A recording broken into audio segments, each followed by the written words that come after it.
Hello दोस्तों, स्वागत है आप सभी का हमारे यूट्यूब चैनल ज्ञान एकेडमी में। वीकली करंट अफेयर्स की सीरीज में आज हम डिस्कस करेंगे 25 अक्टूबर से 31 अक्टूबर तक, यानी कि पिछले वीक के जितने भी इंपॉर्टेंट करंट अफेयर्स हैं उन सभी को यहाँ पर आज हम डिस्कस करेंगे।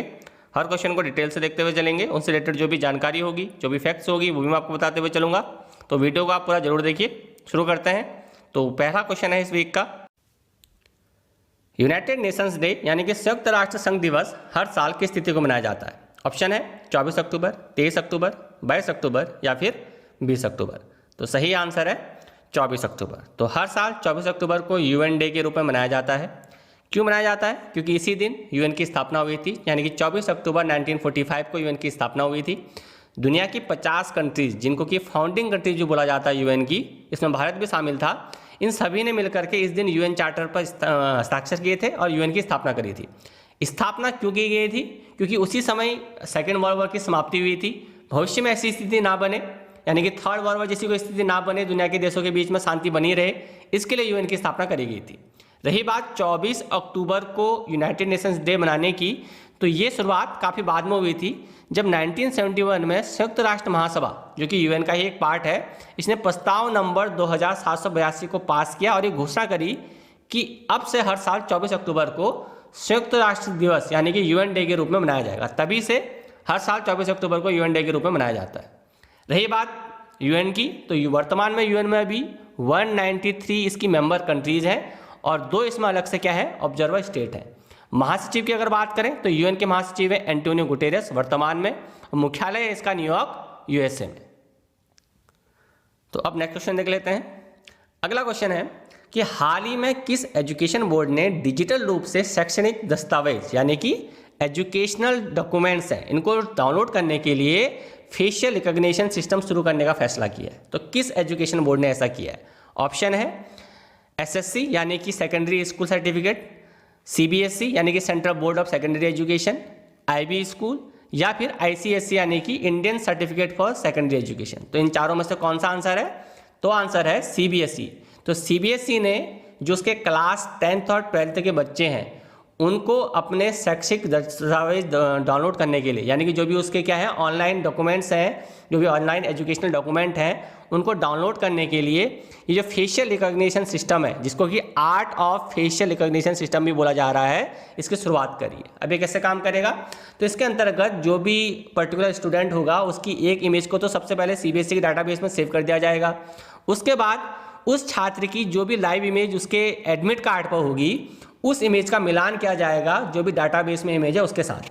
जैसे ही दोनों इमेज एक दूसरे को रिकॉग्नाइज कर लेंगी, पहचान लेंगी, वैसे ही जो भी पर्टिकुलर स्टूडेंट के जो डॉक्यूमेंट है एजुकेशनल, वो उसकी आईडी में क्या कर दिए जाएंगे, मेल कर दिए जाएंगे। तो इस तरह से काम करेगा। अब अगला क्वेश्चन देख लेते हैं। तो अगला क्वेश्चन है, प्रधानमंत्री नरेंद्र मोदी के द्वारा राज्य के किसानों के लिए, किस राज्य के किसानों के लिए किसान सूर्योदय योजना, इसकी शुरुआत करी गई है? ऑप्शन है गुजरात, उत्तर प्रदेश, केरल या फिर हरियाणा। तो इसका सही आंसर है गुजरात। तो गुजरात राज्य के लिए प्रधानमंत्री मोदी ने किसान सूर्योदय योजना की शुरुआत करी है। इसके अलावा किसान सूर्योदय योजना के अलावा प्रधानमंत्री मोदी ने 2 और योजनाओं को वहाँ पर उद्घाटन किया है, जिसमें से एक है हार्ट हॉस्पिटल और एक है गिरनार रोपवे। तो हार्ट हॉस्पिटल की अगर बात करें तो UN Mehta institute of cardiology and research centre और एक मोबाइल एप्लीकेशन से जुड़े हुए बाल हृदय अस्पताल का इन्होंने उद्घाटन किया है। इसके साथ ही साथ गिरनार रोपवे, जो गुजरात राज्य में माउंट गिरनार है, इसके शिखर तक भक्तों या पर्यटकों को पहुंचाने के लिए गिरनार रोपवे का वहां पर उद्घाटन किया गया है, जो कि 7.5 मिनट में भक्तों को उस शिखर तक क्या कर देगा, या पर्यटकों को शिखर तक पहुंचा देगा। रही बात किसान सूर्योदय योजना की, तो किसान सूर्योदय योजना के तहत जो भी राज्य के किसान हैं उनको सुबह 5 बजे से लेकर के रात के 9 बजे तक बिजली की निर्बाध आपूर्ति की जाएगी इस योजना के तहत। इसके लिए जो बुनियादी ढांचा है, इसको 2023 तक विकसित करने की बात रूपानी सरकार के द्वारा कही गई है, जिसके लिए 3,500 करोड़ रुपए का जो बजट है, इसको मंजूरी भी उस सरकार ने दे दी। अच्छा, कुछ बातें गुजरात राज्य के बारे में जान लेते हैं। तो क्या क्या बातें जानने के लिए यहाँ पर जरूरी है? सबसे पहले तो इसकी स्थापना कब हुई थी? 1 मई 1960 को। कैपिटल है गांधीनगर। गवर्नर कौन है अभी वहाँ के? वो है आचार्य देवव्रत। डांस फॉर्म की अगर बात करें तो प्रमुख यहाँ के जो नृत्य हैं उनमें क्या है, गरबा नृत्य बहुत फेमस डांस है, रास, भवई और टिप्पणी, ये क्या है यहाँ के प्रमुख डांस फॉर्म है। फेस्टिवल की अगर हम बात करें तो प्रमुख फेस्टिवल में यहाँ आता है नवरात्रि, डांडिया, रण उत्सव, उत्तरायण, उत्तरायण के दिन होने वाला इंटरनेशनल काइट फेस्टिवल जो कि वर्ल्ड फेमस है, ये यहाँ के क्या है प्रमुख त्यौहार है। नेशनल पार्क की अगर बात करें तो नेशनल पार्क में यहाँ कुछ प्रमुख नेशनल पार्क हैं, जिनमें गिर नेशनल पार्क है जो कि शेरों के लिए प्रसिद्ध है, Kutch desert wild life sanctuary भी यहाँ पर है, वंसड़ा नेशनल पार्क भी यहाँ पर है, और इंडियन वाइल्ड आर्ट सेंचुरी यानी कि गधों की सेंचुरी भी यहाँ पर क्या है मौजूद है। तो अगला क्वेश्चन है, हाल ही में किस राज्य की पुलिस के द्वारा यह घोषणा करी गई है कि ग्रामीण आबादी की सुविधा के लिए 112 पुलिस हेल्पलाइन नंबर को अन्य क्षेत्रीय बोलियों से भी जोड़ा जाएगा? तो कौन सा ऐसा राज्य है, किस राज्य की पुलिस के द्वारा ये घोषणा करी गई है? इसके लिए ऑप्शन है उत्तर प्रदेश, दिल्ली, बिहार या फिर मध्य प्रदेश। इसका सही आंसर है उत्तर प्रदेश। तो उत्तर प्रदेश की जो पुलिस है उसके द्वारा ये घोषणा करी गई है कि जो 112 नंबर का जो 112 का जो हेल्पलाइन नंबर होता है पुलिस का, उस पर अन्य क्षेत्रीय भाषाएं जो होंगी, लोकल जो लैंग्वेजेस होंगी, उनको भी क्या कर दिया जाएगा, ऐड कर दिया जाएगा। तो इस योजना के रूप में जो भी संबंधित विभाग होगा, उस संबंधित विभाग के जो भी पुलिस डिपार्टमेंट के लोग होंगे, उन सभी को इसके रूप में इसमें क्या किया जाएगा, इस प्रणाली में शामिल किया जाएगा, उनको सक्षम बनाया जाएगा। इसके लिए इसमें जो भी भाषाएं जोड़ी जाएंगी उन भाषाओं में है भोजपुरी, अवधी, ब्रज, बुंदेली, इन भाषाओं को इसमें ऐड किया जाएगा। इसके साथ साथ ही पहाड़ी भाषा, इन सभी भाषाओं को ऐड किया जाएगा। और जो भी डिपार्टमेंट से रिलेटेड जो भी व्यक्ति होंगे उस डिपार्टमेंट से रिलेटेड, उनको इस योजना के लिए, इन भाषाओं के लिए क्या करा जाएगा, सक्षम बनाया जाएगा। अच्छा, उत्तर प्रदेश की अगर बात करें तो उत्तर प्रदेश की स्थापना हुई थी 25 जनवरी 1950 को। कैपिटल यानी कि राजधानी यहाँ की लखनऊ। गवर्नर कौन है? तो गवर्नर है यहाँ की आनंदीबेन पटेल। डांस फॉर्म की अगर बात करें तो प्रमुख यहाँ की डांस फॉर्म है, इसमें एक चरकुला नृत्य और एक कथक नृत्य। कथक बहुत इंपॉर्टेंट है, कई बार एग्जामों में पूछा जाता है। तो ये यहाँ की क्या है, प्रमुख डांस फॉर्म है। नेशनल पार्क्स और सेंचुरी की अगर बात करें तो दुधवा नेशनल पार्क इंपॉर्टेंट है काफ़ी एग्जाम के पॉइंट ऑफ व्यू से। National Chambal sanctuary, Chandraprabha wild life sanctuary और नवाबगंज बर्ड सेंचुरी, ये क्या है, प्रमुख यहाँ की वाइल्ड लाइफ सेंचुरीज हैं। फेस्टिवल की अगर हम बात करें, प्रमुख त्योहारों की अगर हम बात करें तो बुद्ध पूर्णिमा, मकर संक्रांति, जन्माष्टमी, इसके अलावा ताज महोत्सव, ये क्या है यहाँ के प्रमुख फेस्टिवल्स हैं। तो अब नेक्स्ट क्वेश्चन देख लेते हैं। निम्न में से किसे अंतर्राष्ट्रीय श्रम संगठन यानी कि ILO, इंटरनेशनल लेबर ऑर्गेनाइजेशन की गवर्निंग बॉडी के अध्यक्ष के रूप में चुना गया है? ऑप्शन है श्री राम प्रसाद, अपूर्वा चंद्र, सतीश धवन या फिर निर्मला अग्निहोत्री। तो इसका सही आंसर है अपूर्वा चंद्र। तो अपूर्वा चंद्र को ILO की गवर्नर बॉडी का जो अध्यक्ष है उसके रूप में चुना गया है। तो भारत ने 35 वर्षों के अंतराल के बाद अंतर्राष्ट्रीय श्रम संगठन के शासी निकाय यानी कि गवर्नर बॉडी की अध्यक्षता करी है। 35 साल बाद ऐसा हो रहा है। अपूर्वा चंद्र जिनको कि ये अध्यक्ष बनाया गया है, ये अक्टूबर 2020 से जून 2021 तक इस गवर्नर बॉडी के क्या रहेंगे, अध्यक्ष के रूप में काम करेंगे। गवर्निंग बॉडी क्या होती है, इसकी अगर हम बात करें तो ILO की क्या है, एक शीर्ष कार्यकारी निकाय है, यानी कि एपेक्स एग्जीक्यूटिव बॉडी है जो कि डिसाइड करती है नीतियों को, कार्यक्रमों को, एजेंडा, बजट का निर्धारण भी करती है ILO के। इसके साथ ही साथ महानिदेशक का चुनाव भी करती है। तो इन प्रमुख कार्यों को करती है गवर्नर बॉडी। तो इंटरनेशनल लेबर ऑर्गेनाइजेशन संयुक्त राष्ट्र की पहली और सबसे पुरानी एजेंसी है जिसकी स्थापना करी गई थी 1919 में, यानी कि 1919 में इसकी स्थापना हुई थी।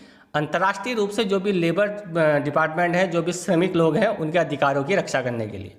हेडक्वार्टर की अगर बात करें तो ILO का जो हेडक्वार्टर है वो है जिनेवा, स्विट्जरलैंड में। CEO है इसके अभी ब्रिटन गाय राइडर, ये क्या है, इसके अभी CEO है। तो अब नेक्स्ट क्वेश्चन देख लेते हैं।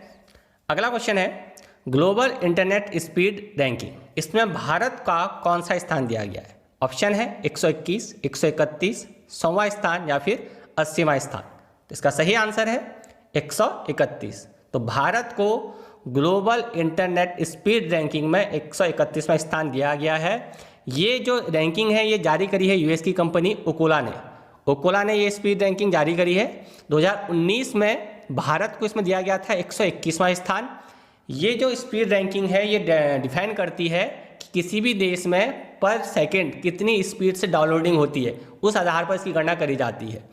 तो वैश्विक औसत डाउनलोडिंग गति जो 2020 की है वो बात करी गई है 35.26 Mbps, यानी कि पूरे विश्व में औसत रूप से 35.26 MBPS की डाउनलोडिंग होती है 2020 में, जिसमें अगर हम भारत की बात करें तो भारत की जो औसत गति है डाउनलोडिंग की वो है 12.07 MBPS, जो कि काफ़ी कम है। दक्षिण कोरिया इस लिस्ट में सबसे आगे है, वहाँ पर 121 MBPS की स्पीड आती है औसतन पर सेकंड के हिसाब से, इस वजह से ये शीर्ष स्थान पर है। इसके अलावा भारत की अगर बात करें तो भारत के अन्य देश जो पड़ोसी देश हैं वो भी इस मामले में भारत से आगे हैं, जिनमें श्रीलंका है, पाकिस्तान है, नेपाल है। श्रीलंका का स्थान इस सूची में 102वें नंबर पर है, पाकिस्तान का स्थान है इसमें 116वें स्थान पर और नेपाल का स्थान है इसमें 117वां। अब अगला क्वेश्चन है, भारत का पहला सैंड ड्यून पार्क यानी कि रेत टिब्बा पार्क किस राज्य में स्थापित किया गया है? ऑप्शन है गुजरात, गोवा, महाराष्ट्र या फिर केरल। तो इसका सही आंसर है गोवा। तो भारत का जो पहला सैंड ड्यून पार्क है, रेत टिब्बा पार्क भी इसको बोला जाता है, ये स्थापित किया गया है गोवा में। तो भारत के पहले रेत टिब्बा पार्क और व्याख्यान केंद्र की स्थापना करी जाएगी गोवा में जैव विविधता बोर्ड और विश्व बैंक के द्वारा। ये दोनों साथ मिलकर के गोवा में रेत टिब्बा पार्क और व्याख्यान केंद्र, इन दोनों ही की क्या करेंगे, स्थापना करेंगे। इसके लिए विश्व बैंक ने 3 करोड़ रुपए की जो राशि है वो प्रदान करी है। रेत टिब्बा पार्क परियोजना की अगर हम बात करें तो इसके अंतर्गत जो भी स्थानीय लोग होंगे, जो भी पर्यटक होंगे, उनको रेत टिब्बा पारिस्थितिकी तंत्र के महत्व के बारे में लोगों को क्या करा जाएगा, शिक्षित किया जाएगा और इसके लिए वहाँ पर व्याख्यान केंद्र की स्थापना भी करी जाएगी। इसके अलावा समुद्र तट पर इस रेत टिब्बा से रिलेटेड जो भी वनस्पतियाँ होंगी, जो भी नर्सरियाँ होंगी, उनको बचाने के लिए वहाँ पर पुल का भी निर्माण किया जाएगा। अगला क्वेश्चन है, हाल ही में किस राज्य की सरकार के द्वारा आदर्श ग्राम कृषि ग्राम योजना, जिसको कि एकीकृत आदर्श कृषि ग्राम योजना भी बोला जाता है, इसका उद्घाटन किया गया है? ऑप्शन है उत्तर प्रदेश, हरियाणा, राजस्थान या फिर उत्तराखंड। तो इसका सही आंसर है उत्तराखंड। तो उत्तराखंड के जो सीएम है त्रिवेंद्र सिंह रावत, इन्होंने किसानों की अर्थव्यवस्था को मजबूत करने के लिए, उनकी आय को दुगना करने के लिए एकीकृत आदर्श कृषि ग्राम योजना, इसको बोला जा रहा है, इसका उद्घाटन किया है। अब इस योजना को national bank for agriculture and rural development, जिसको कि नाबार्ड है भी बोला जाता है, इसकी साझेदारी में इसको क्या किया जाएगा, लॉन्च किया जाएगा। इसके तहत राज्य सरकार ने किसानों को ब्याज मुक्त ऋण की जो सीमा है वो 2 लाख से बढ़ा करके 3 लाख कर दी है और इसी से जो नाबार्ड होगा वो यांत्रिक वैज्ञानिक खेती को उत्पादकता बढ़ाने में भी मदद करेगा साथ ही साथ इस योजना में। तो उत्तराखंड राज्य की अगर बात करें तो उत्तराखंड की जो राजधानी है वो है गैरसैंण और देहरादून। इसकी स्थापना हुई थी 8 नवंबर 2000 को। गवर्नर कौन है? तो गवर्नर है उत्तराखंड की बेबी रानी मौर्य। फेस्टिवल की अगर बात करें तो प्रमुख यहाँ के जो त्यौहार है उनमें है कुंभ मेला, बसंत पंचमी, भिटौली और हरेला और होली। ये क्या है यहाँ के प्रमुख त्यौहार है। डांस फॉर्म की अगर हम बात करें तो प्रमुख यहाँ की जो नृत्य शैली है उनमें Bhotia dance, छछेरी dance, Chhapeli dance, Chholiya dance, जागर, झोड़ा, पांडव नृत्य, रमोला डांस, सोठिया ट्राइबल डांस, ये सारे क्या है यहाँ के डांस फॉर्म है। नेशनल पार्क्स की बात करें तो कौन कौन से यहाँ के प्रमुख नेशनल पार्क हैं, उनमें जिम कॉर्बेट नेशनल पार्क काफ़ी फेमस नेशनल पार्क है, Rajaji national park, valley of flower ये भी काफ़ी फेमस है और नंदा देवी नेशनल पार्क यहाँ के क्या है प्रमुख नेशनल पार्क से। तो अब नेक्स्ट क्वेश्चन देख लेते हैं। अगला क्वेश्चन है, हाल ही में किस राज्य के मंडी जिले ने प्रधानमंत्री ग्राम सड़क योजना के तहत कार्यान्वयन की सूची में शीर्ष स्थान प्राप्त किया है, यानी कि इसको पहला स्थान दिया गया है। तो कौन सा राज्य है? तो ऑप्शन है उत्तराखंड, उत्तर प्रदेश, हिमाचल प्रदेश या फिर पंजाब। तो इसका सही आंसर है हिमाचल प्रदेश। तो हिमाचल प्रदेश के मंडी जिले ने PMGSY यानी कि प्रधानमंत्री ग्राम सड़क योजना के तहत सूची में जो है वो शीर्ष स्थान प्राप्त किया है। इस योजना के लिए देश भर के 30 जिलों की एक सूची बनाई गई थी। उस सूची में जो पहला स्थान दिया गया है वो हिमाचल प्रदेश के मंडी जिले को दिया गया है। इसके अलावा हिमाचल प्रदेश के चंबा, शिमला और कांगड़ा, ऊना, सिरमौर, हमीरपुर, सोलन ये भी इन 3 जिलों की सूची में क्या है अच्छा प्रदर्शन करने वाली सूची में शामिल है। अच्छा, प्रधानमंत्री ग्राम सड़क योजना की अगर हम बात करें तो इसकी जो शुरुआत करी गई थी 25 दिसंबर 2000 को करी गई थी प्रधानमंत्री ग्राम सड़क योजना की शुरुआत। इस योजना का जो प्रमुख उद्देश्य है वह ग्रामीण इलाकों में 500 या इससे अधिक आबादी वाले जो भी पहाड़ी और रेगिस्तानी क्षेत्र हैं जहाँ की आबादी क्या है 250 लोगों से ज़्यादा है, उन सभी इलाकों को सड़क संपर्क से जोड़ना, और ऐसी सड़क जो कि साल भर काम करे, यानी कि 12 मासी सड़कों से जोड़ना, ये इस योजना का प्रमुख उद्देश्य है। तत्कालीन जो प्रधानमंत्री थे उस समय अटल बिहारी वाजपेयी, उनके सरकार के वक्त ही इस योजना का नाम प्रधानमंत्री ग्राम सड़क योजना रखा गया था, तभी से इसका नाम प्रधानमंत्री ग्राम सड़क योजना चला आ रहा है। इस योजना की अगर फायदे की बात करें तो इससे क्या फ़ायदा होने वाला है, तो जो भी गांव होंगे, गांव के जो किसान होंगे, उनकी शहरों तक सीधी पहुंच बनेगी, जिससे कि वो आसानी से अपनी फसलों को शहरों में जा कर के बेच सकेंगे, इससे उनकी आमदनी बढ़ेगी। इसके अलावा इस योजना में इन सड़कों के निर्माण के साथ साथ उन सड़कों का ख्याल रखने की यहाँ पर भी योजना रखी गई है। इसके जरिए जो भी सड़कें होंगी उनका रखरखाव भी किया जाएगा, उनका अपग्रेडेशन भी इसमें किया जाएगा।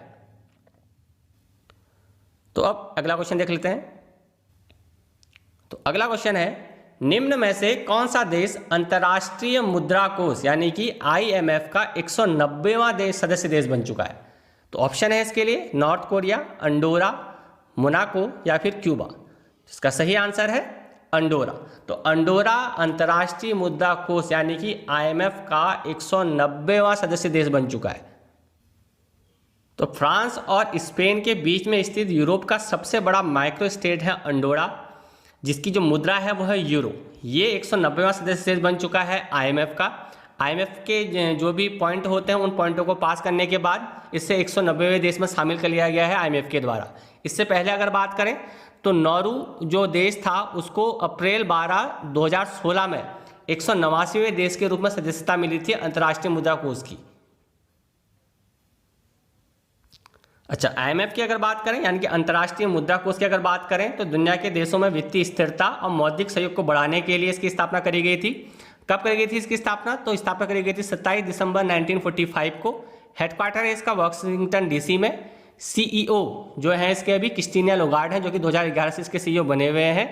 190 इसमें अब क्या हो चुके हैं, इसके सदस्य देश हो चुके हैं। तो अब नेक्स्ट क्वेश्चन देख लेते हैं। अगला क्वेश्चन है, निम्न में से किसने पुर्तगाल ग्रांड प्रिक्स फॉर्मूला 1 रेस जीती है? इसके ऑप्शन है Lewis Hamilton, max वेरस्टेपेन, Valtteri Voltas या फिर डेनियल रिकार्डो। इसका सही आंसर है लुइस हैमिल्टन।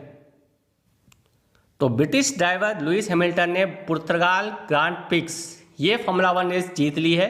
इसके साथ ही इन्होंने ये इतिहास बना दिया है सबसे ज़्यादा रेस जीत का। ये रेस जीत इनकी 92वें रेस जीत थी। 92वें रेस जीतने के साथ ही इन्होंने जर्मनी के जो महान ड्राइवर थे माइकल शूमाकर, इससे ये आगे निकल गए। इससे पहले जो माइकल शूमाकर थे इन्होंने अपने करियर में 91 रेस जीती थी। ये इन्होंने क्या कर दी है, 92 रेस जीत लिए और माइकल शूमाकर से आगे निकल गए हैं। इस सत्र की अगर बात करें तो इस सत्र में 12 में से 8वीं ये इनकी अभी तक जीत है। इसके अलावा बात करें तो मर्सिडीज के जो वाल्टेरी बोल्टास है इन्होंने दूसरा स्थान प्राप्त किया है इस रेस में।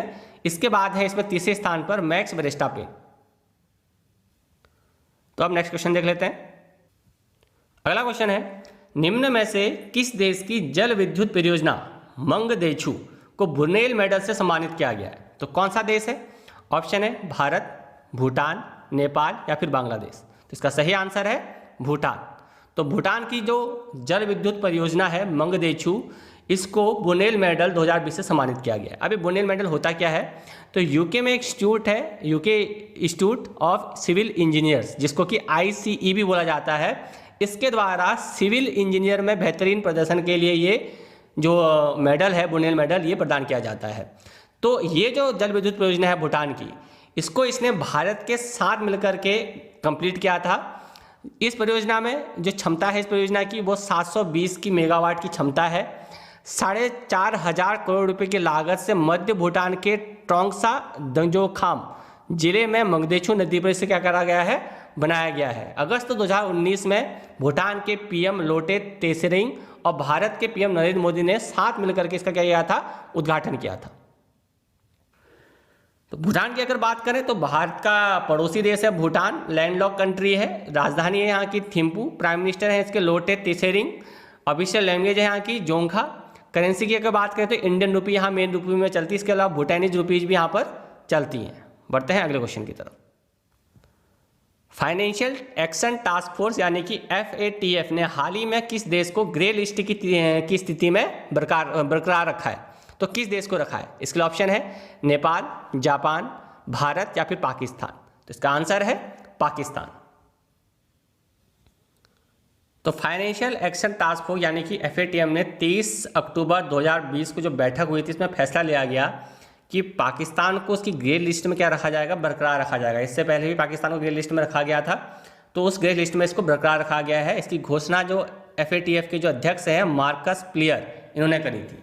बात करें फाइनेंशियल एक्शन टास्क फोर्स यानी FATF होता क्या है, तो इसकी स्थापना हुई थी 1989 में किसी भी देश में मनी लॉन्ड्रिंग और आतंकी फंडिंग को रोकने के लिए। तो जो भी देश इन नियमों का पालन नहीं करता, सबसे पहले उसे चेतावनी दी जाती है ग्रे लिस्ट में रख करके कि अपने वहाँ वो मनी लॉन्ड्रिंग और आतंकी फंडिंग से संबंधित जो भी काम हो रहे हैं, गतिविधियाँ हो रही हैं, उनको रोके।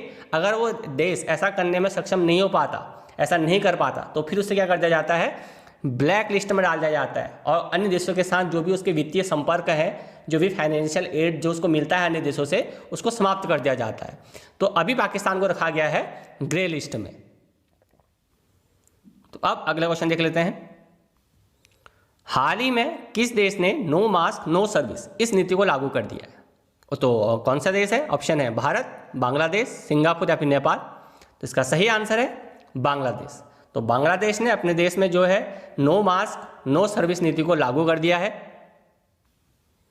तो बांग्लादेश की जो PM है शेख हसीना, इसकी अध्यक्षता में इनकी जो हुई थी कैबिनेट की बैठक, उसमें फैसला लिया गया है कि किसी को भी मास्क के बिना कार्यालयों में प्रवेश करने की अनुमति नहीं दी जाएगी।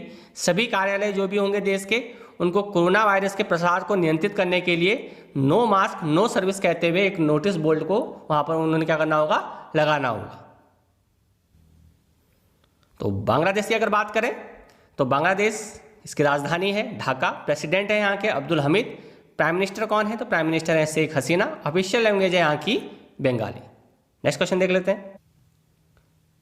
विश्व पोलियो दिवस यानी कि वर्ल्ड पोलियो डे हर साल किस तिथि को मनाया जाता है? इसके लिए ऑप्शन है 24 अक्टूबर, 10 जनवरी, 12 मार्च या फिर 25 अप्रैल। तो इसका सही आंसर है 24 अक्टूबर। तो हर साल 24 अक्टूबर को विश्व पोलियो दिवस के रूप में मनाया जाता है।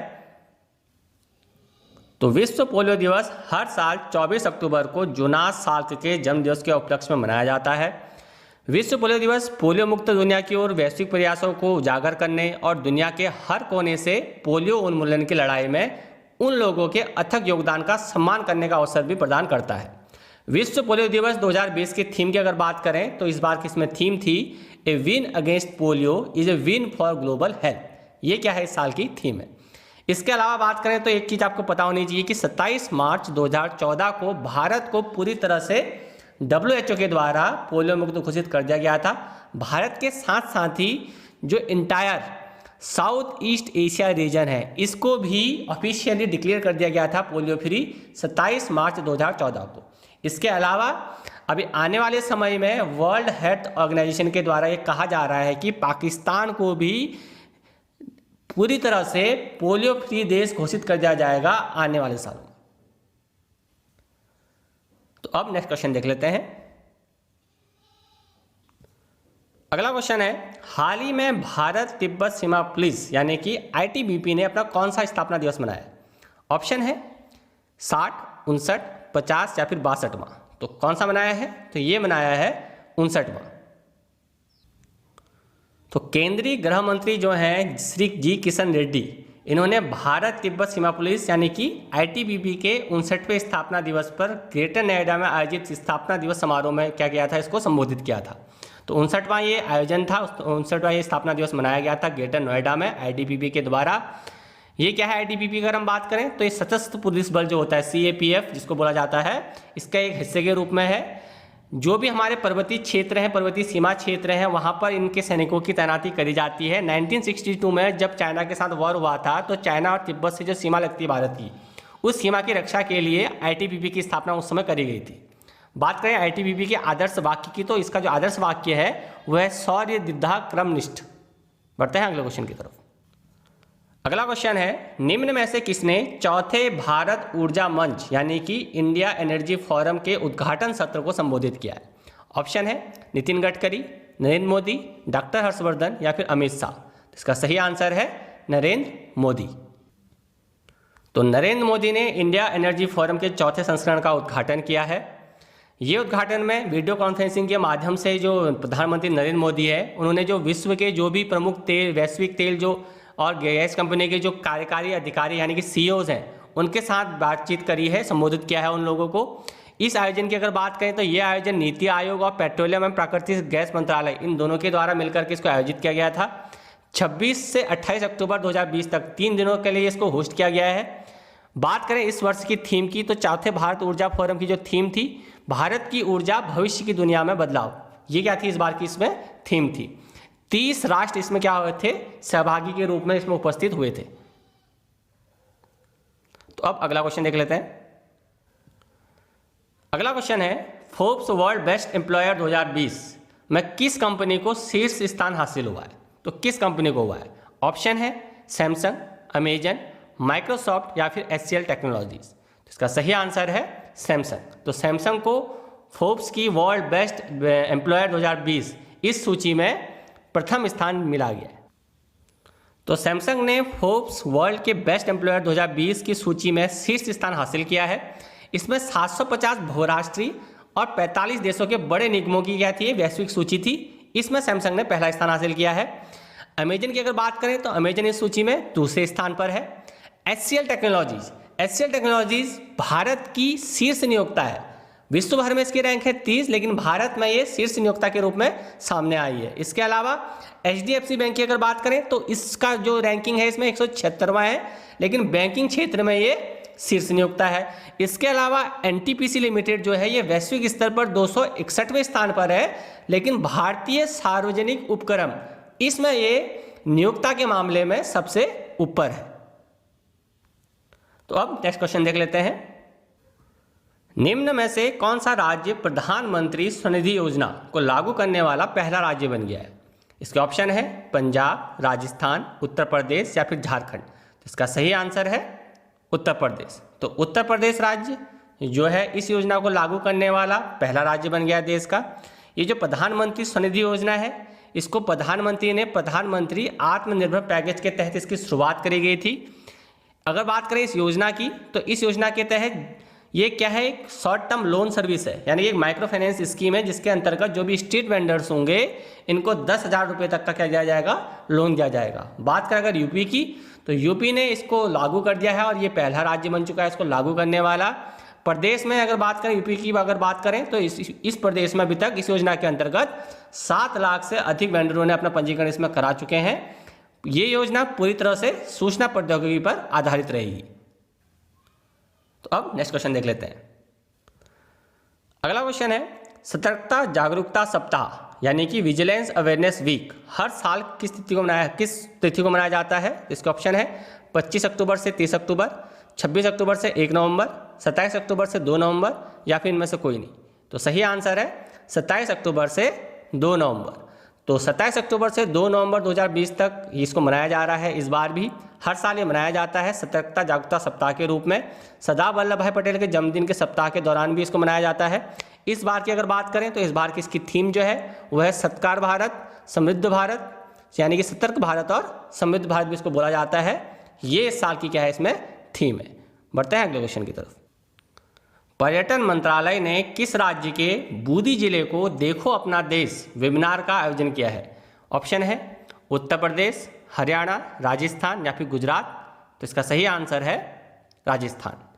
तो मिनिस्ट्री ऑफ टूरिज्म जो है उसके जो मंत्री हमारे महेश शर्मा, उन्होंने वेबिनार का आयोजन किया है Bundi architecture heritage of A forgotten Rajput capital. किसके अंतर्गत? देखो अपना देश वेबिनार सीरीज के अंतर्गत।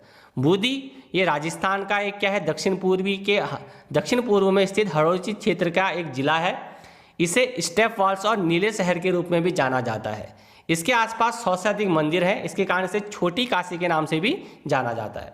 देखो अपना देश के वेबिनार सीरीज की अगर बात करें तो एक श्रृंखला है जिसके अंतर्गत एक भारत श्रेष्ठ भारत के तहत भारत की जो समृद्ध विविधता है इसको प्रदर्शित यहाँ पर किया करने का एक प्रयास किया जा रहा है देखो अपना देश वेबिनार सीरीज के तहत। बढ़ते हैं अगले क्वेश्चन की तरफ। अच्छा, इससे पहले राजस्थान के राज्य के बारे में जान लेते हैं। राजस्थान की जो स्थापना हुई थी ये 30 मार्च 1949 को हुई थी। कैपिटल यानी कि राजधानी की बात करें तो जयपुर है यहाँ की राजधानी। गवर्नर कौन है? गवर्नर है कालराज मिश्रा। डांस फॉर्म क्या क्या है यहाँ की? तो Ghoomar dance, Bhavai dance, Kalbelia dance जिसे सपेरा डांस भी बोला जाता है, स्नेक डांस भी बोला जाता है, छेरी या पॉट डांस, यह क्या है कि यहाँ के प्रमुख डांस फॉर्म है। फेस्टिवल की अगर बात करें तो राजस्थान इंटरनेशनल फोक फेस्टिवल यहाँ का प्रमुख त्यौहार है। डेजर्ट फेस्टिवल, पुष्कर फेयर बहुत फेमस फेयर है। तीज फेस्टिवल ये क्या है यहाँ के प्रमुख त्यौहार है। नेशनल पार्क्स की अगर बात करें तो Ranthambore national park, desert national park, Bharatpur national park ये क्या है यहाँ के प्रमुख नेशनल पार्क है। अब देख लेते हैं अगला क्वेश्चन। तो अगला क्वेश्चन है ICICI बैंक ने किस देश में स्थित अपने ब्रांच को बंद करने का फैसला किया है। तो किस देश में बंद करने का फैसला लिया है? ऑप्शन है श्रीलंका, बांग्लादेश, नेपाल या फिर भूटान। तो सही आंसर है श्रीलंका। तो श्रीलंका में ICICI ने अपने जो ब्रांच है इसको श्रीलंका देश में बंद करने का फैसला कर लिया है। तो भारत के ही RBI की तर्ज पर जो श्रीलंका का सेंट्रल बैंक ऑफ श्रीलंका है, इसने 1988 के बैंकिंग अधिनियम नंबर 30 के तहत कुछ नियमों और शर्तों के अधीन जारी किए गए लाइसेंस को जो है ICICI के रद्द कर दिया है उन नियमों को ना मानने के कारण। ICICI की बैंक की अगर बात करें तो जो इसका मुख्यालय है वो है मुंबई महाराष्ट्र में। इसके जो CEO और MD हैं वो है संदीप बख्शी। अब देख लेते हैं अगला क्वेश्चन। अगला क्वेश्चन है निम्न में से किस सोशल मीडिया कंपनी की सार्वजनिक नीति मामलों की प्रमुख अंकी दास ने अपने पद से इस्तीफा दे दिया है। तो ऑप्शन यहाँ पर आप आंसर देख सकते हैं, ये है फेसबुक इंडिया। तो फेसबुक इंडिया की जो प्रमुख थी यहाँ पर वो थी अंकी दास, उन्होंने अपने पद से इस्तीफा दे दिया है। अभी कुछ दिनों पहले ही काफ़ी विवादों में रही थी ये। सोशल मीडिया पर नफरत आधारित जो भी पोस्टें होती हैं उन पर पक्षपातपूर्ण रवैया अपनाने को लेकर के इनकी काफ़ी आलोचना हुई थी। तो उसके रहते इन्होंने क्या कर दिया है, अपने पद से इस्तीफा दे दिया है। भारत में जो भारत के जो फेसबुक के प्रबंध निदेशक हैं अजित मोहन, इन्होंने ईमेल के जरिए बयान में कहा है कि अंकित दास ने फेसबुक में अपने पद से हटने का निर्णय कर लिया है। तो फेसबुक की अगर बात करें तो फेसबुक के जो हेड है वो है मार्क जुकरबर्ग। बढ़ते हैं अगले क्वेश्चन की तरफ। अगला क्वेश्चन है HDFC बैंक के नए मुख्य कार्यकारी अधिकारी यानी कि CEO और प्रबंध निदेशक यानी MD के रूप में किसे नियुक्त किया गया है। ऑप्शन है आदित्य पुरी, शशिधर जगदीशन, ओम प्रकाश शाह या फिर सुशील बत्रा। तो इसका सही आंसर है शशिधर जगदीशन। तो शशिधर जगदीशन को 27 अक्टूबर 2020 से प्रभावी HDFC बैंक के नए मुख्य कार्यकारी अधिकारी और प्रबंध निदेशक के रूप में नियुक्त किया गया है। 1996 में HDFC बैंक के वित्तीय समारोह में प्रबंधक निदेशक के रूप में इन्होंने अपने करियर की शुरुआत करी थी। 1999 में ये बिजनेस हेड फाइनेंस बने HDFC के। 2008 में मुख्य वित्तीय अधिकारी भी ये नियुक्त हुए। ये रिप्लेस करेंगे आदित्य पुरी को जो अभी तक के यहाँ के CEO थे HDFC के। HDFC की अगर बात करें तो इसका मुख्यालय है मुंबई में और इसकी स्थापना हुई थी 1994 में। बढ़ते हैं अगले। तो अगला क्वेश्चन है निम्न में से किसने परंपरा सीरीज 2020 म्यूजिक एंड डांस का नेशनल फेस्टिवल इसे लॉन्च किया है। तो किसने किया है? ऑप्शन है नरेंद्र मोदी, रामनाथ कोविंद, M वेंकैया नायडू या फिर अमित शाह। तो ये लॉन्च किया है हमारे जो उपराष्ट्रपति हैं M वेंकैया नायडू ने। तो कोविड-19 के दौरान चिंता से राहत दिलाने के लिए उपराष्ट्रपति M वेंकैया नायडू जो हमारे उन्होंने परंपरा सीरीज 2020 म्यूजिक एंड डांस का नेशनल फेस्टिवल ये लॉन्च किया है जो कि संगीत और नृत्य पर आधारित क्या करता है, ध्यान को केंद्रित करता है। ये जो उत्सव है ये संयुक्त राष्ट्र और नाट्य तरंगिणी इन दोनों के ही संयुक्त प्रयास के द्वारा आयोजित किया जा रहा है। नाट्य तरंगिणी क्या है? तो ये पिछले 23 वर्षों से लगातार परंपरा श्रृंखला राष्ट्रीय उत्सव का क्या कर रही है, उद्घाटन कर रही है। बढ़ते हैं अगले क्वेश्चन की तरफ। अगला क्वेश्चन है भारत और किस देश के विदेश मंत्री के बीच 2+2 संवाद के तीसरे संस्करण का आयोजन किया गया है। ऑप्शन है जापान, अमेरिका, ऑस्ट्रेलिया या फिर बांग्लादेश। तो सही आंसर है अमेरिका। तो विदेश मंत्री एस जयशंकर, रक्षा मंत्री राजनाथ सिंह ने विदेश सचिव माइक पोम्पियो और रक्षा मंत्री मार्क ओसो यानी कि 2+2 विवाद है तो 2 इस तरफ और 2 उस तरफ, इन संवाद में ये काम करते। तो इसके तीसरे संस्करण का आयोजन किया गया है। इस दौरान दोनों देशों के बीच landmark defence pact basic exchange and cooperation agreement जिसे कि BECA भी बोला जाता है, इस पर हस्ताक्षर किए हैं। इस BECA के अंतर्गत भारत को क्रूज और बैलिस्टिक मिसाइल जैसे कि स्टैंड अप हथियारों की सटीकता के लिए अमेरिका का जो वैश्विक भूस्थानिक नक्शा है इसके उपयोग करने की अनुमति वहां पर मिल जाएगी। अच्छा, यहां पर बात करें हम 2+2 डायलॉग के महत्व की, तो ये आखिर है क्या, क्यों इसे 2+2 डायलॉग बोला जाता है, क्या इसका महत्व है? तो कुछ पॉइंट टू पॉइंट यहाँ पर हम बात करते हैं। सबसे पहले तो पॉइंट ये है कि इस वार्ता तंत्र का उद्देश्य जो है भारत और US के बीच संबंध के क्षेत्रों में सबसे आगे और रक्षा के लिए रक्षा और सुरक्षा मुद्दों को उठाना, यानी बिना किसी फॉर्मेलिटीज़ के आपस में बात की जा सके और रक्षा और रक्षा से संबंधित, सुरक्षा से संबंधित जो भी मुद्दे हैं उनको उठाया जा सके एक दूसरे के सामने। इसके लिए इस तंत्र का उद्देश्य क्या है, इसका महत्व का, इस 2+2 का जो वो है उसका सिस्टम को शुरू किया गया है। साझा प्राथमिकताओं में रोजगार सृजन, व्यापार और निवेश के माहौल में सुधार और नियमों पर आधारित वैश्विक व्यवस्था को बनाए रखने के लिए भी इसमें बात की गई है। अमेरिका का जो है इसने इस प्रारूप में रणनीतिक साझेदार है। प्रमुख साझेदार और सहयोगी ऑस्ट्रेलिया है इसमें, जापान है इसमें और फिलीपींस है। पहला भारत यूएस 2015 में रणनीतिक और वाणिज्यिक संवाद वाशिंगटन में इसमें आयोजित किया गया था। दूसरा किया गया था 2016 में, और ये क्या है, ये तीसरा संवाद है जो आयोजित किया जा रहा है। अगला क्वेश्चन है, केंद्रीय मंत्री मनसुख मंडाविया ने तमिलनाडु के किस पोर्ट में डायरेक्ट पोर्ट एंट्री यानी कि डीपीआई सुविधा का उद्घाटन किया है?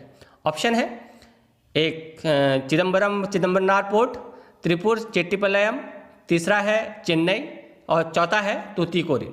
तो इसका सही आंसर है चिदम्बरनार पोर्ट। तो यहाँ पर डीपीआई यानी कि डायरेक्ट पोर्ट एंट्री का उद्घाटन किया है केंद्रीय मंत्री मनसुख मंडाविया ने।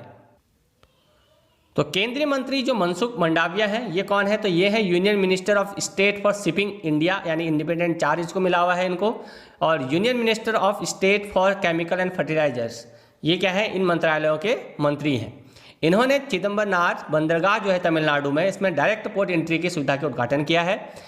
क्या इसका उद्देश्य है? तो इससे डीपीआई दक्षता बढ़ाने और निवासियों का समय कम करने, टैरिफ लागत कम करने और अंतर्राष्ट्रीय व्यापार में सिपर की प्रतिस्पर्धात्मक में सुधार करने के लिए ईज ऑफ डूइंग बिजनेस को बढ़ाने में मदद करेगा, यानी कि इन पॉइंटों में ये मदद करेगा। इसके अलावा रसद लागत को कम करेगा और कार्गो के वेग को भी बढ़ाएगा।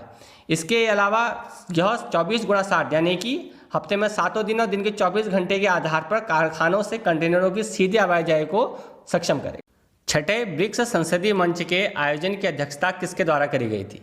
ऑप्शन है भारत, रसिया, चीन या फिर ब्राजील। इसका सही आंसर है रसिया।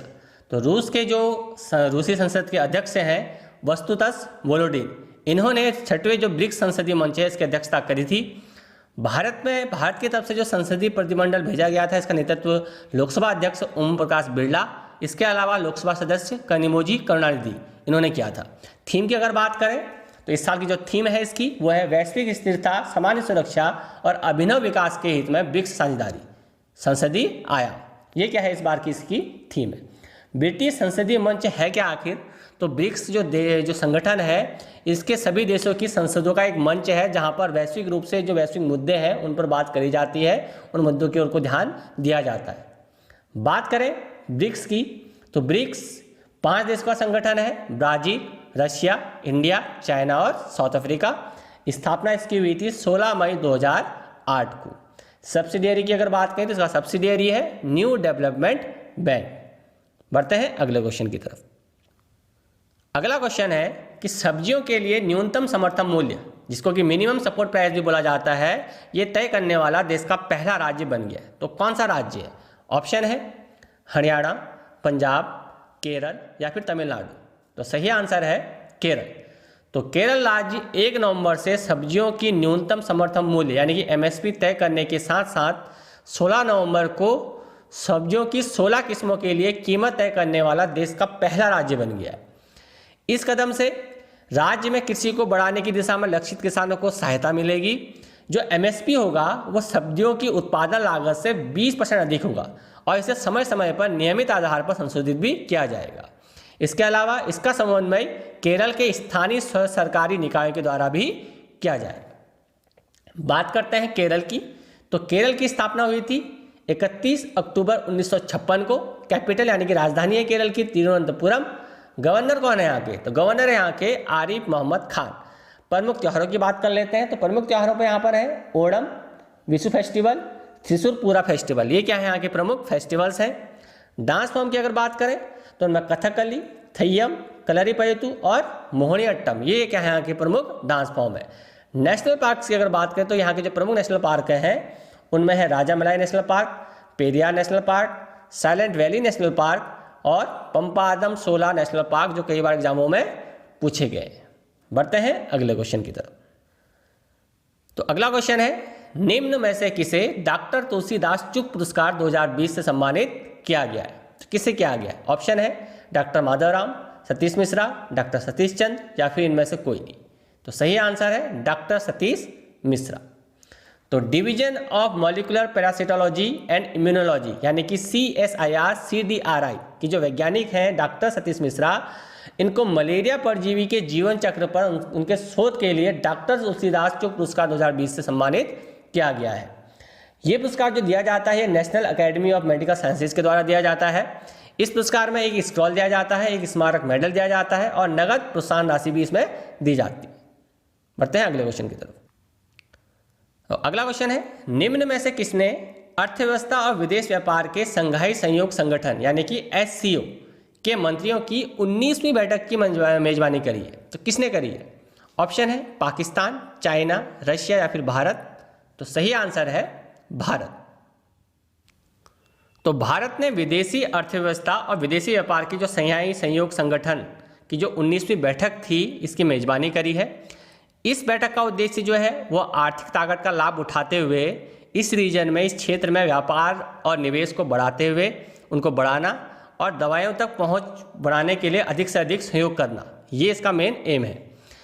इस SCO की बैठक की अगर बात करें तो इसमें SCO के जो महासचिव हैं, इसके अलावा Kyrgyzstan, Kazakhstan, Pakistan, Russia, Tajikistan और उज्बेकिस्तान के जो मंत्री हैं इन्होंने भी इसमें क्या लिया था? पार्ट लिया था। अच्छा, SCO यानी कि संघाई कॉर्पोरेशन ऑर्गेनाइजेशन, ये है क्या? तो ये क्या है? ये एक permanent intergovernmental international organisation है जिसकी जो स्थापना हुई थी 15 जून 2001 में हुई थी इन संघाई, चाइना में। किसके द्वारा करी गई थी? तो इसमें जो शामिल देश थे इसकी स्थापना में, उसमें Republic of Kazakhstan, Republic of China, Kyrgyz Republic, Russian federation, Republic of Tajikistan और रिपब्लिक ऑफ उज्बेकिस्तान, इन सब ने मिलकर के संघाई कॉर्पोरेशन ऑर्गेनाइजेशन यानी कि SCO यानी कि मेनली मिडिल ईस्ट जो कंट्रीज हैं उनका एक क्या है? एक संगठन है। इसका जो हेडक्वार्टर है वो बीजिंग, चाइना में है। अब अगला क्वेश्चन है, किस राज्य के मुख्यमंत्री के द्वारा वकीलों को 2 साल के लिए 3,000 मासिक वित्तीय सहायता प्रदान करने के लिए young advocates welfare fund launch किया गया है? तो किस राज्य के द्वारा किया गया है? ऑप्शन है केरल, महाराष्ट्र, तमिलनाडु या फिर आंध्र प्रदेश। तो इसका सही आंसर है तमिलनाडु। तो जो तमिलनाडु के CM हैं पलानीस्वामी, इन्होंने वकीलों को 2 साल के लिए 3,000 मासिक वित्तीय सहायता प्रदान करने के लिए यंग एडवोकेट्स वेलफेयर फंड इसको लॉन्च किया है, जो कि सिर्फ लॉ कॉलेज से बाहर आते हैं उन लोगों के लिए। ऐसा क्यों किया गया है? तो जो भी लॉ फ्रेशर्स होते हैं जो कि बाहर निकलते हैं, लॉ करके निकलते हैं, उनको बार काउंसिल में पंजीकरण कराने के लिए कम से कम 3 से 4 साल का समय लग जाता है और इसके अलावा एक वरिष्ठ अधिवक्ता के तहत अनिवार्य अभ्यास करने के लिए भी इन्हें काफ़ी समय लग जाता है। तो इस वजह से ये अपना पैसे क्या कर लेते हैं? बदल लेते हैं। तो इसको इन पैसे में रोकने के लिए, ताकि तब तक वित्तीय सहायता इनको मिलती रहे, इसलिए पर मंथ 3,000 रुपये की जो वित्तीय सहायता है वो तमिलनाडु की सरकार के द्वारा यंग एडवोकेट्स वेलफेयर फंड के द्वारा इनको दी जाएगी। उद्देश्य क्या है? तो उद्देश्य वही है इसका, नए उम्मीदवारों को शुरुआती चुनौतियों का सामना करने में मदद करना। अब नेक्स्ट क्वेश्चन देख लेते हैं। अगला क्वेश्चन है, UN global climate action award 2020 किसने जीता है? ऑप्शन है green peas, Greta Thunberg, national oceanic and atmospheric administration या फिर D नेशनल हिमालयन एक्सपीडिशन। तो ये किसने जीता है? तो ये जीता है ग्लोबल हिमालयन एक्सपीडिशन ने। तो इस भारतीय संगठन को कोविड-19 महामारी के बीच भी जलवायु परिवर्तन से मुकाबला करने के लिए पर्यटन और उद्योग का इस्तेमाल करते हुए दूर दराज के इलाकों में जो इनके समुदाय हैं, दूर दराज के इलाकों में जो समुदाय रहते हैं उन तक सौर ऊर्जा को उपलब्ध कराने के लिए संयुक्त राष्ट्र का जो प्रतिष्ठित पुरस्कार है ये दिया गया है। बात करें ग्लोबल हिमालयन एक्सपीडिशन की, ये काम क्या करता है? तो ग्लोबल हिमालयन एक्सपीडिशन जो सुदूर समुदाय होते हैं, ऐसे समुदाय जिन तक आम सरकार की पहुँच नहीं पहुँच पाती, तो उन तक सौर ऊर्जा के माध्यम से स्वच्छ ऊर्जा पहुंच प्रदान करने की दिशा में एक काम करता है। इसका उद्देश्य क्या है? तो इसका उद्देश्य स्थायी, स्केलेबल और पर्यावरण हितैषी तरीके से समाधान को लागू करना है, जिससे कि स्थानीय गांव की आबादी को सशक्त बनाते हुए समुदाय को एक समग्र विकास में मदद मिल सके। बढ़ते हैं अगले क्वेश्चन की तरफ। तो अगला क्वेश्चन है, किस राज्य ने अंतरजातीय विवाह यानी कि इंटरकास्ट मैरिज जोड़ों को प्रोत्साहन प्राप्त करने में मदद करने हेतु सुमंगल वेब पोर्टल ये लॉन्च किया है? तो किस राज्य ने किया है? ऑप्शन है पंजाब, बिहार, ओडिशा या फिर दिल्ली। तो सही आंसर है ओडिशा। तो ओडिशा में जो अंतर्जातीय विवाह है, इनके जोड़ों को, इस जोड़ों को प्रोत्साहन करने के लिए, अंतर्जातीय विवाह को प्रोत्साहित करने के लिए ये जो वेब पोर्टल लॉन्च किया गया है, उड़ीसा के जो मुख्यमंत्री हैं नवीन पटनायक, इन्होंने इस वेब पोर्टल जिसका कि नाम है सुमंगल वेब पोर्टल, इसको लॉन्च किया है। इसके अंतर्गत जो जोड़े इसके लिए आवेदन करेंगे उनको 60 दिन में प्रोत्साहन राशि दी जाएगी और प्रोत्साहन राशि को बढ़ा करके 1 लाख रुपये से 2.5 लाख रुपये करने की घोषणा इसमें कर दी गई है। उड़ीसा राज्य की अगर हम बात करें तो उड़ीसा, इसकी स्थापना हुई थी 1 अप्रैल 1936 को। कैपिटल है यहाँ की भुवनेश्वर। गवर्नर कौन है? तो गवर्नर है वो गणेशी लाल। फेस्टिवल यानी कि त्योहारों की अगर हम बात करें तो प्रमुख यहाँ के फेस्टिवल हैं दुर्गा पूजा, कलिंग महोत्सव, चंदन यात्रा, कोणार्क डांस फेस्टिवल। ये क्या है यहाँ के प्रमुख फेस्टिवल्स हैं। नेशनल पार्क की अगर बात करें तो सिमलीपाल नेशनल पार्क इंपॉर्टेंट है काफ़ी। भीतरकनिका नेशनल पार्क, ये भी इंपॉर्टेंट है, कई बार एग्जाम में पूछा गया है। टिकरपाड़ा नेशनल पार्क सेंचुरी और चिलिका वाइल्ड लाइफ सेंचुरी, ये क्या है प्रमुख यहाँ के नेशनल पार्क और वाइल्ड लाइफ सेंचुरीज हैं। डांस फॉर्म यानी कि नृत्य शैली की अगर बात करें तो यहाँ की जो प्रमुख नृत्य शैली है उनमें Chhau dance, Gotipua dance, Odissi dance और घुमुरा डांस, ये क्या है प्रमुख यहाँ के डांस फॉर्म है। बढ़ते हैं अगले क्वेश्चन की। अगला क्वेश्चन है, निम्न में से किसे अंतर्राष्ट्रीय फिल्म महोत्सव बोस्टन यानी कि IIFFB 2020 के 30वें संस्करण में लाइफ टाइम अचीवमेंट पुरस्कार से सम्मानित किया गया है? किसे किया गया है? ऑप्शन है अमिताभ बच्चन, ऋषि कपूर, नसरुद्दीन शाह या फिर ओम पुरी। तो ये किया गया है ओम पुरी को। तो ओम पुरी को मरणोपरांत अंतर्राष्ट्रीय फिल्म महोत्सव बोस्टन का ये लाइफ टाइम अचीवमेंट पुरस्कार ये दिया गया है। उनकी ओर से उनकी पत्नी जो है नंदिता पुरी, उन्होंने ये पुरस्कार ग्रहण किया है। इसके अलावा 1990 में इन्हें पद्मश्री और सर्वश्रेष्ठ अभिनेता के राष्ट्रीय फिल्म पुरस्कार से भी सम्मानित किया जा चुका है। बढ़ते हैं अगले क्वेश्चन की। अगला क्वेश्चन है, निम्न में से किस मंत्रालय के द्वारा अनुसंधान में महिलाओं की भागीदारी को बढ़ाने व लैंगिक असमानता को कम करने के लिए सर्व पावर इस योजना की शुरुआत करी? तो किस मंत्रालय ने करी है? ऑप्शन है स्वास्थ्य मंत्रालय, विज्ञान और प्रौद्योगिकी मंत्रालय, शिक्षा मंत्रालय या फिर इनमें से कोई नहीं। तो सही आंसर है विज्ञान और प्रौद्योगिकी मंत्रालय। तो विज्ञान और प्रौद्योगिकी मंत्रालय, इसके जो मंत्री हमारे डॉक्टर हर्षवर्धन, इन्होंने लैंगिक असमानता को कम करने के लिए जो डिजाइन की गई सर्व पावर है, जिसका कि मतलब है खोजपूर्ण अनुसंधान में महिलाओं के लिए प्रचार के अवसर, इस योजना की क्या करी है? शुरुआत करी है। 2 घटक हैं इस योजना के, एक तो फेलोशिप और दूसरा रिसर्च ग्रांट। तो रिसर्च ग्रांट भी दिया जाएगा इसमें और फेलोशिप भी करी जाएगी। आयु समूह, किस आयु समूह के महिलाओं के लिए ये है? तो ये 35 से लेकर के 55 साल के बीच की जो आयु महिला होंगी उनके लिए ये योजना एप्लीकेबल होगी।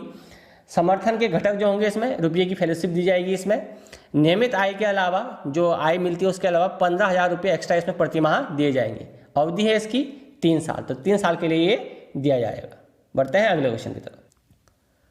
अगला क्वेश्चन है, भारतीय रेलवे ने महिला यात्रियों को सुरक्षा प्रदान करने के लिए सभी क्षेत्रों में किस पहल की शुरुआत की है? ऑप्शन है मेरी मित्र, मेरी सहेली, मेरी सखा या फिर इनमें से कोई नहीं। तो सही आंसर है मेरी सहेली। तो भारतीय रेलवे ने जो भी स्टेशन, जो भी रेलवे ट्रेन में यात्रा करती हैं महिलाएं, उनकी सुरक्षा को, उनको सुरक्षा प्रदान करने के लिए सभी क्षेत्रों में मेरी सहेली पहल की शुरुआत करी गई है। ये क्या है? तो ये रेलवे सुरक्षा बल यानी कि RPF यानी कि रेलवे पुलिस फोर्स की क्या है, एक पहल है।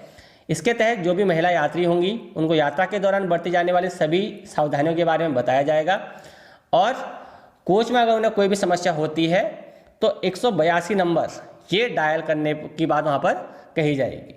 सितंबर 2020 में दक्षिण पूर्वी रेलवे में इसको पायलट प्रोजेक्ट के तौर पर शुरुआत की गई थी, जिससे अब सभी क्षेत्रों के लिए लागू कर दिया गया है। बढ़ते हैं अगले क्वेश्चन की तरफ।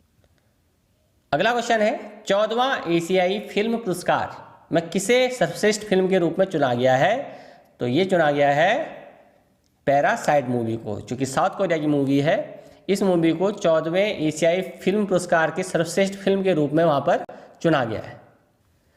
इसके अलावा अगर बात करें तो यहाँ पर सर्वश्रेष्ठ निर्देशक के रूप में वोंग शाओवई, जिनको कि इतने लंबे समय के लिए मेरा बेटा इस फिल्म के लिए चुना गया है, ये चीन के हैं।